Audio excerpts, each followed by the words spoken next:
काफ़ी देर से माँ और बेटा बहस कर रहे थे, बहू अपनी सास को और बेटा अपनी दादी को लेकर। कार्तिक अपनी माँ से कह रहा था, माँ दादी बहुत परेशान करती है। मैं सुबह से ही उठकर शाम तक उनकी देखभाल ही करता रहता हूँ। मुझे बिल्कुल भी मज़ा नहीं आता।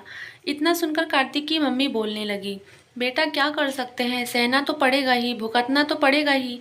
आखिरकार मेरी सास है, क्या ही करे, तुम ही बताओ। मैं भी तो परेशान हो चुकी हूँ बेटा, ये बूढ़ी हो चुकी हैं। खाना भी खाती हैं तो कभी इधर गिराती हैं तो कभी उधर गिराती हैं। मैं परेशान हो चुकी हूँ इन्हें संभालते संभालते। तुम तो बीच में स्कूल भी चले जाते हो, लेकिन पूरा दिन मेरा कैसे जाता है वह तो मैं ही जानती हूँ। तभी कार्तिक कहने लगा, मम्मी क्यों ना इन्हें चाचा के घर भेज दिया जाए, वह भी तो दादी के बेटे हैं। इतना सुनकर कार्तिक की मम्मी बोलने लगी, हाँ बेटा, वह भी उनके बेटे हैं, लेकिन तुम्हारी चाची तो ऐसी है कि वह 10 मिनट भी नहीं लगाएगी तुम्हारी दादी से अपना पल्ला छुड़ाने में। और तुम्हारे चाचा की तो बात ही मत पूछो, तुम्हारे चाचा तो बिल्कुल चाची के पल्लू से ऐसे बंधे हैं कि जैसे सिर्फ उनकी बातों में ही चलते रहते हैं। वह एक दिन भी तुम्हारी दादी को अपने घर पर नहीं रखेंगे। तभी कार्तिक ने कहा, तो मम्मी बुआ भी तो उनकी बेटी हैं, बुआ के घर भेज दें तो कैसा रहेगा।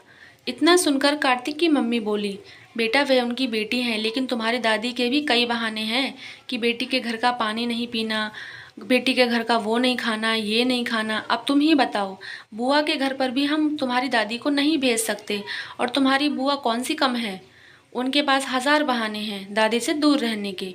मुझे तो कुछ भी समझ में नहीं आता कि क्या करना चाहिए। इतना सुनकर कार्तिक ने कहा, माँ मैं कल मूवी देख रहा था, तो मूवी में कल मैंने वृद्धाश्रम के बारे में सुना। मैंने सुना था कि बूढ़े लोगों को वृद्धाश्रम भेज दिया जाता है ताकि वे बहुत चैन से रह सकें। बहू बेटे और सास में अक्सर लड़ाई झगड़ा होता रहता है, तो बहू बेटे उनको वृद्धाश्रम छोड़कर आ जाते हैं। क्यों ना हम भी दादी को वृद्धाश्रम छोड़ाएं।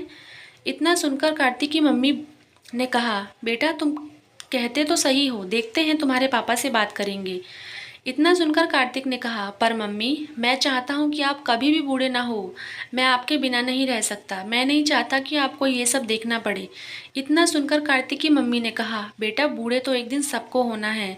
एक दिन मैं भी बूढ़ी हो जाऊंगी, तुम्हारे पापा भी होंगे और तुम भी तो होगे ना। यह तो सबके साथ होता है।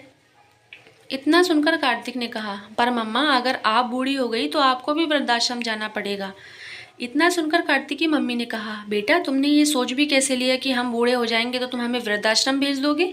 हम तुम्हें बचपन से पढ़ा लिखा रहे हैं, इतना पाल पोस कर बड़ा कर दिया, और आगे तुम्हारी जिम्मेदारी भी हम पर ही है, और तुम कहते हो कि बूढ़े होने के बाद हमें वृद्धाश्रम भेज दोगे।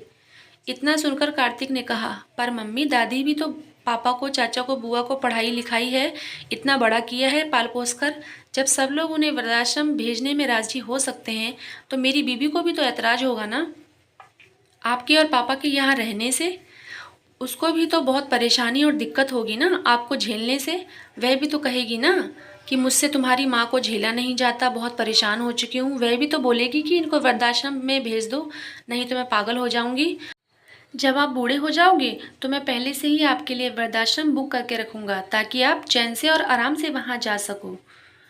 नहीं तो आप ही बताओ कि मैं क्या करूं।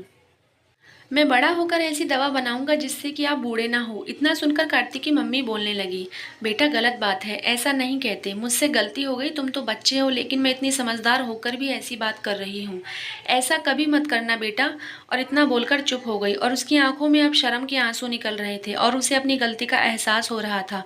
वह अपनी सास के पास गई और उनसे बातें करने लगी, उनका ख्याल रखने लगी। यह देखकर कार्तिक को थोड़ा अच्छा लगा, लेकिन उसे फिर भी पूरी बात समझ में नहीं आई थी।